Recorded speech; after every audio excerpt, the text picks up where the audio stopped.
माझं नाव स्तुती दत्तात्रय आढाव, राहणार लोणी तालुका जिल्हा पुणे. की आम्ही 30/9/2019 पासून ही पत्र व्यवहार करत आहे. माईक मध्ये बोला.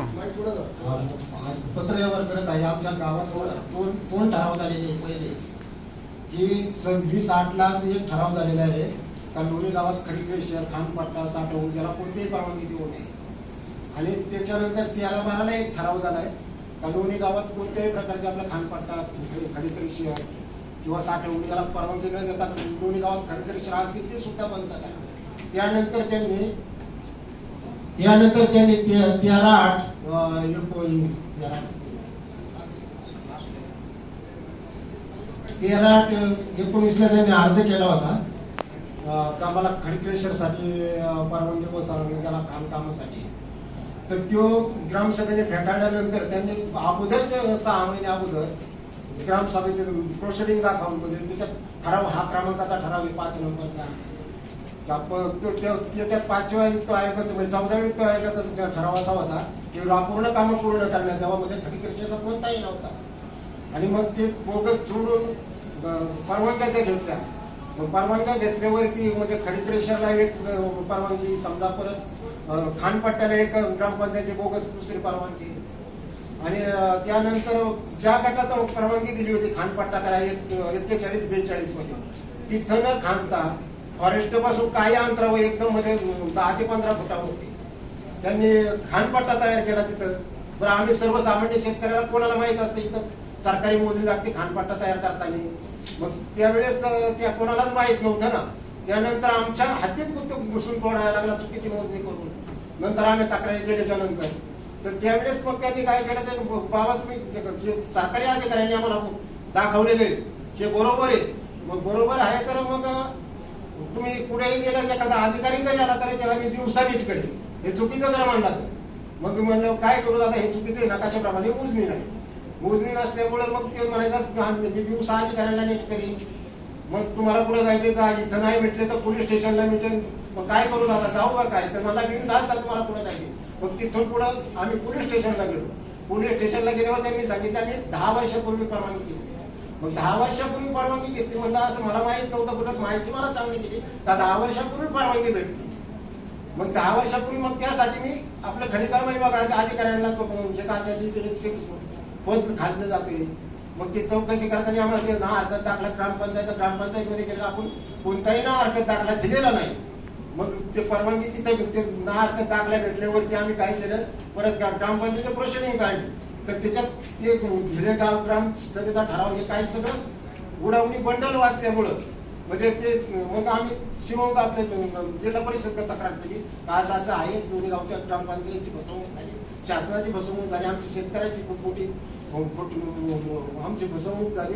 आमचं म्हणजे इतकं वाटोळं केलंय त्या शेती म्हणजे खडीक्रेशरमुळे कारण की आयुष्यात आमचं भरूच येऊ शकत नाही. आणि आमचं वाटोळं करायचा कोणालाही अधिकार नाही. त्यामुळे याच्यावर जेवढं तुमच्या नियमाप्रमाणे आम्ही कागदपत्र तुम्हाला सगळे सादर करतो. जे काय करायचं ते तुम्ही ठरवा. का असं आपल्या पुणे जिल्ह्यात ह्या खडीक्रेशर आणि खानपट्ट्याविषयी जर न्याय भेटला नाही तर पुणे जिल्ह्यात कुणालाच न्याय भेटणार नाही असं माझं प्रामाणिक मत आहे. आणि तेवढे पुरावे सुद्धा आपल्याकडे म्हणजे का आम्ही 19 सालापासून जोडतोय. 19 सालात त्या टायमाला सुद्धा तहसीलदारांना पत्र दिलेलं होतं, परत याला प्रांताला दिलं होतं का जे आमचं सरपंचांनी पत्र दिलं होतं का हा आमचं ऐकत नाही, याच्यावर आपल्या स्तरावरून कारवाई करा. यांनी म्हणजे कोणत्याही ग्रामपंचायतीची परवानगी घेतलेली नाही, काय नाही. आणि असं चालू असताना पुढे आज तिथं आमच्या जवळ संत्र्याची झाडे, लिंबूची झाडे भरपूर, मोसंबीची झाडे.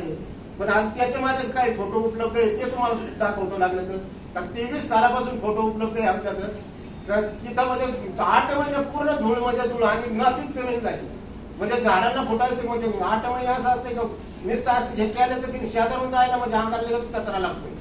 आणि खाली पांढरं 1 महिन्यात होतं, फक्त 4 महिने पाऊस असताना धूळ नसते ना तर 8 महिने धूळ असते पूर्ण. आणि आमचं जेवढं वाटोळं केलंय ना त्यांनी म्हणजे कसं काय असं जर यांना जर बघलं आणि परत पुढेही गेलं तर सांगतात का काही होणार नाही. मग एका गटात परवानगी दुसरा गट तोडला जाते. तिथं आम्ही अधिकाऱ्यांना 4 अर्ज दिले. काही 120 फुटाचं खांदे मग तिथं कारवाई का होत नाही का? आले का साहेब समजा पंचनामा केला, ते पंचनामा करताना फक्त 6 मापं घेतली, मग त्याची रुंदी किती काय किती ते काही घेतलेलं नाही. म्हणजे पंचनामा फक्त आमची दिशाभूल करण्यासाठी तो पंचनामा केला. त्यानंतर परत ते 4 महिने बंद केलं का परत 4 महिने चालू करतोय. असं करून त्यांनी म्हणजे पूर्ण तिथं म्हणजे कसं त्याचं संपूर्ण म्हणजे कसं त्यांनी आपलं म्हणजे याला कायद्याचं काय होतं काय होऊ शकत नाही. तुम्ही कुठवर किती कागद गोळा करा. आता कमीत कमी माझ्या असं एवढी पिशी मारलेली आहे कागदाची. ज्यावेळेस आपले जिल्हा परिषदची निवडणूक होती त्यावेळेस आमचे बंटी दादा पाटील असतील त्यांच्या मंडळी आल्या होत्या याच्यासाठी का मतदानासाठी का मतदान करा. म्हणलं मी मतदान आतापर्यंत घड्याळ सोडून कोणाला केलेलं नाही, पण आता कांच्या असं म्हणजे सगळी पिशवीच खाली केली. आम्हाला जर न्याय भेटत नसतं आम्ही कसं काय करायचं सांगा ना. परत दुसरे त्यांचे प्रतिनिधी आले होते, म्हणले ह्या असं आहे कसं काय करायचं, आम्ही मतदान कसं करायचं. आम्ही काय कोणाचा आजपर्यंत मतदानाला सुद्धा 1 रुपया कोणाचा घेतलेला नाही किंवा काय नाही, आणि आजपर्यंत काय नाही. मग आम्हाला न्याय द्या ना तुम्ही. काय एवढे आम्ही कागदपत्र दाखवते एवढे करते याचं चुकीचे 3 अर्ज म्हणजे ना ग्रामपंचायत 3 बनावट अर्ज आहे. किती का ग्रामपंचायत मध्ये 3 माझे आता उपलब्ध आहे का. जे 28 3 ला त्यांनी काय केले दुसरं जिल्हा त्याला हे पत्र उपलब्ध केले. 28 3 ला त्यांनी काय केले का ग्रामपंचायतचे नार्क दाखला दिलेला आहे असं दाखवलं याला. म्हणजे जिल्हा परिषदेला याला ठीक नाही. म्हणजे प्रदूषण विभागाला दिले जेव्हा 28 3 ला आहे ना कोणताही म्हणजे ग्रामसभाच तौकूप त्याचं म्हणजे प्रोसिडिंग आहे आपल्याकडे. आणि हे पाहू शकता तुम्ही 28 3 चं प्रोसिडिंग का त्याच्यात या ग्रामपंचायतच्या ग्रामसभा तौकूप. मग त्या दिवशी यांना कोणी पत्र दिले ते दाखला. त्यानंतर परत 2-4 ला ग्रामसभा ठेवण्यात आली. मग त्याच्याचा विषय नाही आणि तिथं तर प्रदूषण विभागाला तो अर्थ आहे. मग तिथून आम्ही त्याचं हे करून परत 3 अर्ज 3 पोच घेतल्यात आम्ही याच्याकडून जिल्हा परिषद करून सुद्धा. कालही आम्ही याच्यावर चौकशी करून आम्हाला न्याय द्यावा. किती शेतकरी बाधित आहे आणि किती क्षेत्र बाधित आहे? अहो तिथं आजूबाजूला आहे ना भरपूर फार म्हणजे ते क्षेत्र लय बाधित आहे. कारण काय होतं का त्याच्या रात्रीचं म्हणजे 6 ते 7 मिनिटाला गाडी दळली जाते. रात्रीची परवानगी नसताना सुद्धा म्हणजे 6 ते 7 मिनिटाला 10 टायरची गाडी दळली जाते. सगळे व्हिडिओ सगळे म्हणजे नियम काही ह्याच्यात आहे ना. आम्ही त्याला ज्यावेळेस पंचनामा आला त्यावेळेस आम्हाला म्हणजे बाबा तुम्ही जे करा. सुखदेव आडवाणी तक्रार पाठपुरावा केला 5-6 वर्ष झाला पाठपुरावा चालू आहे. तर आता मागच्या आठवड्यामध्ये जिल्हाधिकाऱ्यांनी खाण बंद केलेली, पण आता त्या पडवली शाळा काय केली म्हणजे त्या खाण मालकांनी त्याची दुसऱ्या गावामध्ये एक खाण आहे. तर तिथून तो माल घेऊन येतो म्हणजे ती मोठे जे दगडे खडी काय असेल ती, आणि त्याची तिथं जे आरएनसी प्लॅन्ट आहे यांच्याकडे तिथंच यांच्या शेती ना त्याच्या शेजारी जुनं त्याची खाण आहे तिथं ते प्लॅन चालू केलेला आहे. आणि तिथं सुद्धा त्यांनी काय केलेलं आहे जी जिल्हाधिकाऱ्यांना खाण अधिकाऱ्यांना त्यांनी जे पेपर दिले होते डुप्लिकेट तेच त्यांनी प्रदूषण मंडळाला दिलेले वाकडवाडीच्या ऑफिसला. आता वाकडवाडीच्या ऑफिसनी पूर्ण शहानिशा करायला पाहिजे होती. त्यांना सगळं माहिती की त्या क्लेशरमुळे त्या लोणीमध्ये प्रदूषण होते, तेथील शेतकऱ्यांना त्रास होतोय, तिथे जे नागरिक आहेत त्या लोणी दामणीमध्ये राहणारे त्यांना त्रास होतोय. पण सगळी ह्यांची आर्थिक देवाणघेवाण असल्यामुळं त्या अधिकारी त्यांना पाठीशी घालतात. आम्ही मागच्या महिन्यामध्ये पत्र दिलं होतं त्यावेळेस खनिकर्म अधिकारी पाटील साहेब आहेत त्यांनी मग महाराष्ट्र प्रदूषण नियंत्रण मंडळाला पत्र दिलं. त्यांनी जवळजवळ मागच्या म्हणजे 14 तारखेला पत्र दिलेलं. आज 6-7 दिवस म्हणजे आठवडा होऊन गेला पण त्यांचं काही उत्तर आलेलं नाही. मी फक्त काय घ्यायचं फक्त कागदावर कारवाई घ्यायची, प्रत्यक्ष तिथं जाऊन स्थळ पाणी नाही काय कारवाई नाही. फक्त त्यांचं एकच आश्वासन आहे आम्ही जातो करतो कारवाई करणारच आहे आम्ही मग तुम्हाला कळवतो. मग फक्त आपण गेल्यानंतर आपल्या समोर तिथे खालच्या अधिकाऱ्याला फोन करायचं नाटक करायचं हे तिथं चालू आहे.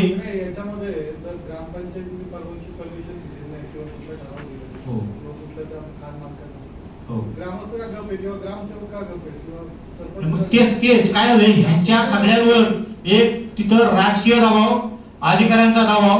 पण ग्रामपंचायतनी सुद्धा पत्र दिलेले पोलीस स्टेशनला 2 पत्र दिले.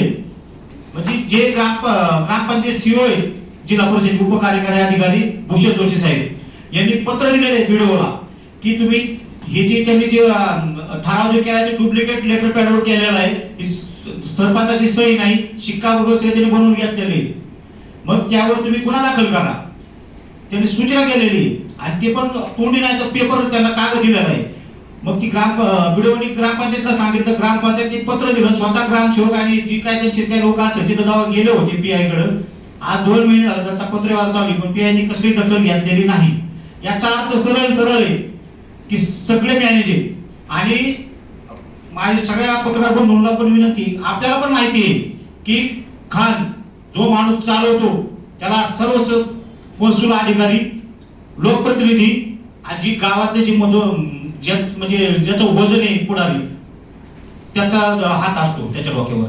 कारण पूर्व हवेली तालुक्यामध्ये तुम्ही नगर रोड परिसरामध्ये बघा, आज सगळ्यात जास्त जर खाणी असतील तर पूर्व हवेली तालुक्यात खाणी आहेत आणि 90% खाणी अनधिकृत आहे. आणि ज्यांना परवानगी आहे त्या खाणी जे त्यांना खोलीची परमिशन आहे ना त्याच्या 10 ते 100 फूट म्हणजे त्याच्या कितीतरी दुप्पट तिप्पट खाली गेलेली. कालांतराने त्यांनी बारवडे पथक स्थापन केलं होतं, ड्रोनद्वारे त्याची मोजणी केलेली आहे, करोडो लाखो रुपये त्यांना दंड केलाय. पुढे काय झालं कुणालाच माहित नाही. अहो साधं तुम्ही ग्रामपंचायतचा कर नाही भरला म्हणून ती आपल्या दारातून गाडी ती त्यांचं काय असेल ती कारवाई करतात, ती आपलं पाणी बंद करतात, नोटिसा काढतात आपल्याला. महापालिका येऊन मग थोडं तुमचं अतिक्रमण आहे म्हणून घर पाडते, राहतं घर. अहो इथं तर सरळ महसूल बुडवतात ते लोक, परत 1000-500 नाही तर लाखो करोडो रुपये. आणि हा पैसा तुमचा आमचा आहे.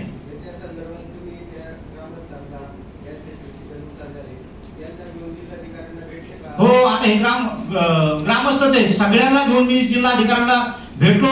जिल्हाधिकारी खरं सांगायचं म्हणजे आपले पुणे जिल्ह्याचे जे जिल्हाधिकारी त्यांचा रुबाब मुख्यमंत्र्यांपेक्षा जास्त आहे. कारण त्यांना फक्त यांच्या पुढे करायला वेळ आहे. लोकप्रतिनिधी आले तर त्यांच्या पुढे करायला त्यांना वेळ आहे. ते का कधीच ग्रामसेवक जी ग्रामस्थ असतील त्यांच्याशी कधी व्यवस्थित बोलत नाही. फक्त त्यांचं एकच असतं, मी करतो जी काही शासनाची वतीने जी कार्य मी ती करतो आणि याला फक्त नाटक करायचं. ज्यांचा तो पीए बाहेर वाटलेला असतो त्याला फक्त बोलावणार, ते वगैरे प्रांतला फोन कर रे. आपण विषय तर ऐकून घ्या. तुम्ही काय ज्योतिषी का अंतर्ज्ञानी काय तुम्ही? आमचा काय विषय ते तुम्ही ऐकून घेतल्याशिवाय कसं कळणार ना. आतापर्यंत संभाजी ब्रिगेडच्या वतीने त्यांना अनेक निवेदन दिलेले, एका निवेदनाची दखल घेतलेली नाही. तिथं जवळजवळ शेकडो एकर जे शेतकरी जे आहेत ते बाधित आहेत. आता ह्या एकट्याची 14 एकर आहे सुखदेव. असे इथं बरेच शेतकरी. आता हे यांचं जे कारण आहे ते ताईंचं पण. तुम्ही जे प्रश्न म्हणतात ना की मग गावकरी काय येत नाही, तर ह्यांच्या गावाच्या शेजारीच माझंही गाव आहे आणि आम्ही दोघे सेपरेटली लढत होतो. पण थोड्या दिवसानंतर मला कळालं की ह्यांचा आणि आमचा सेम इश्यू आहे. जे मालक आहेत खाणचे ते दोन्ही भावकी मधले आहेत. तर ह्यांची जी खाण आहे ना ती थोडीशी गावाच्या बाहेर येते, त्यामुळे गावातल्या लोकांनाही व्यवस्थित मॅनेज केलं जातं. हे लोक एवढे छान व्यवस्थित गोड बोलतात, त्यांना अरे तुला काय त्रास आहे, तुला काय त्रास होतोय तू सांग मला, तुला किती पैसे हवे ते. कारण ह्या खाणीमध्ये इतका प्रचंड पैसा आहे. जसं हे सांगतात ना तुम्हाला की दर 7 ते 8 मिनिटाला एक ट्रक निघून जातो. तो 7 ते 8 ट्रक एका मिनिटाला जर 7 ते 8 मिनिटामध्ये जर एक ट्रक निघतोय तर तुम्ही विचार करा की रात्रंदिवस जे काही तिथे काम चालू त्यांनी किती लोकांनी प्रचंड पैसा कमावला असेल. आणि हा पैसा सरकारला महसूल दिला जात नाहीये, तो लपवला जातो. याच्यामध्ये सरकारी अधिकारी सुद्धा तितकेच जबाबदार आहेत या सगळ्या गोष्टीला. आणि वडगाव पीरची जी काही खाण आहे ज्याच्यामध्ये ह्यांच्यासोबतच मी त्याही खाणीबद्दल तुम्हाला सांगते, कारण की फार लांब नाहीये, त्या दोन्ही शेजारी गावं आहेत.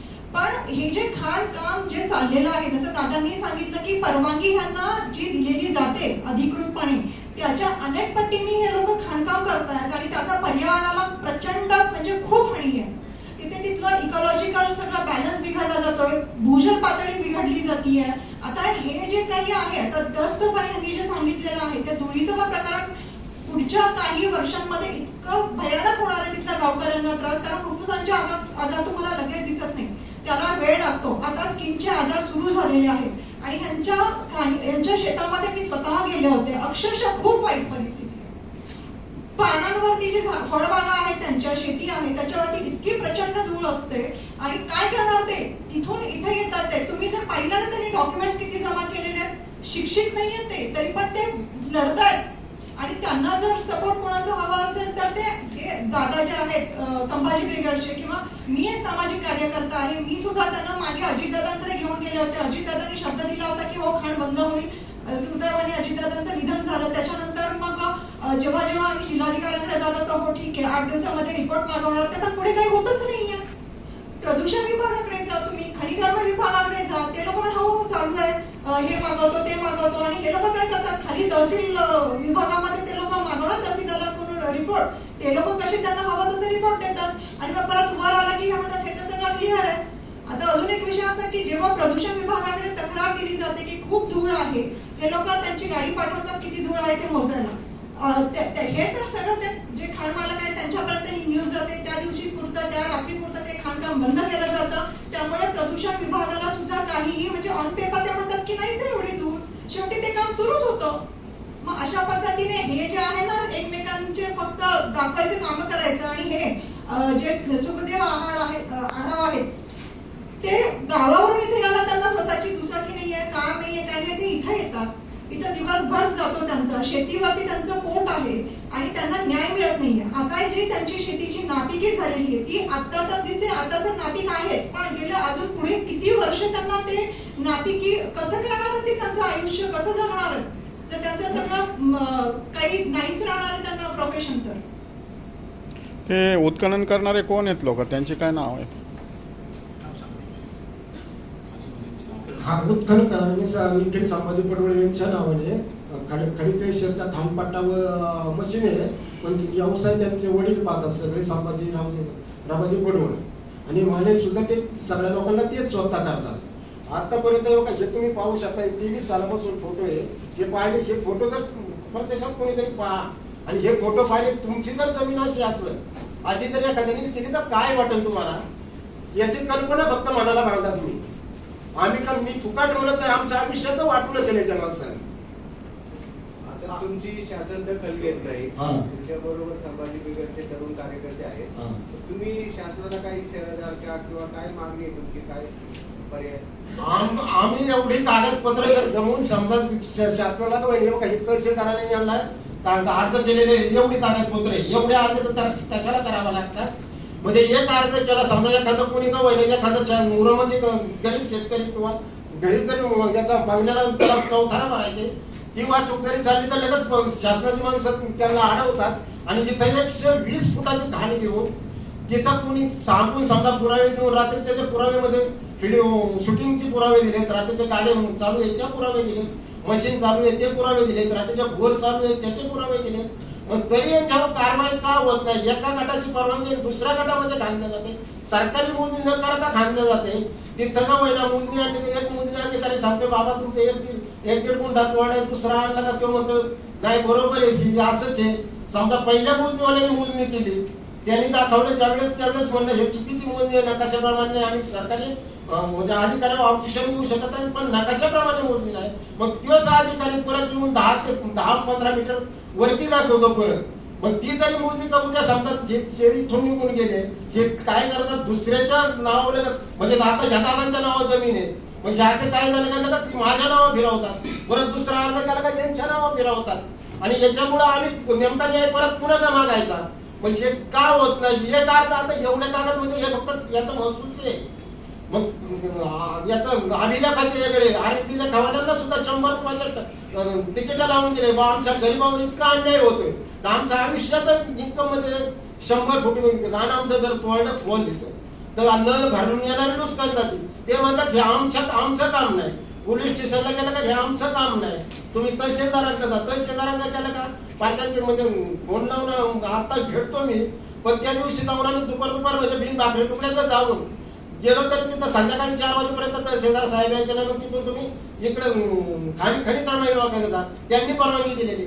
मग आम्ही खनिकर्म विभागाकडे गेलो, त्यांचं पत्र येते, त्यांना मगाशी दाखवले ना मी, तेवढ्या अर्जाला सोबत जोडून दिलेले. मग कुणी आपले पत्रकार पाहू सगळे, फक्त तेवढा अर्ज जर जोडून दिला याच्यावर कारवाई का करत नाही आणि याचा पुरावा काय कमी पडतो?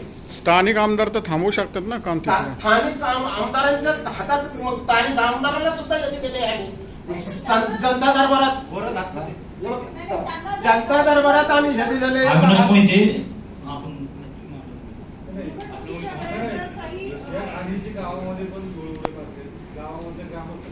अहो गावातले लेख देणार का ताईंनी जर सांगितलं ना, आता तुम्ही जरी बोलायला गेले ना, दादा तुमचे काय नुकसान आहे, तुम्हाला किती पैसे पाहिजे, तुमचे नुकसान होते त्याच्यापेक्षा जास्त पैसे देतो, माने तुम्ही कशाला माझे करता, मला स्वतःला माझ्या म्हणतो माणूस म्हणतोय तुम्ही काहीच करू शकत नाही, किती कागदपत्र जमा करा, फक्त एकांचा शेगाव आहे बघा दादा, हे दिलीप पाटलांना सुद्धा आम्ही दिलेले निवेदन जनता दरबारमध्ये शेतकऱ्यांची पोहोचे. परत याच्यानंतर त्यांनी तर निवेदन सुद्धा उघडून बघितलं नाही काय त्याचं. म्हणजे हे ना फक्त 2-3 कागद सोडले ना, हे बघा एवढा अर्ज दिलीप पाटलांच्या मध्ये ज्यावेळेस शांता दरबार होता एवढा अर्ज दिलेला आहे आम्ही. त्यानंतर परत यांची जिल्हा परिषद जिल्हा अधिकाऱ्याकडून म्हणजे खनिकर्म विभागाकडून चौकशी करण्यात आली ना,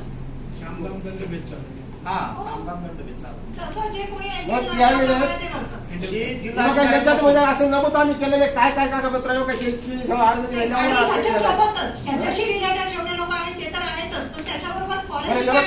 एवढी कागदपत्र याच्यात नमूद केलेली आहे. परत याच्यानंतर शेगाव आहे ना, दुसरा तिसरा अर्ज आहे बघा, एवढे कागदपत्र याच्यात नमूद केलेले.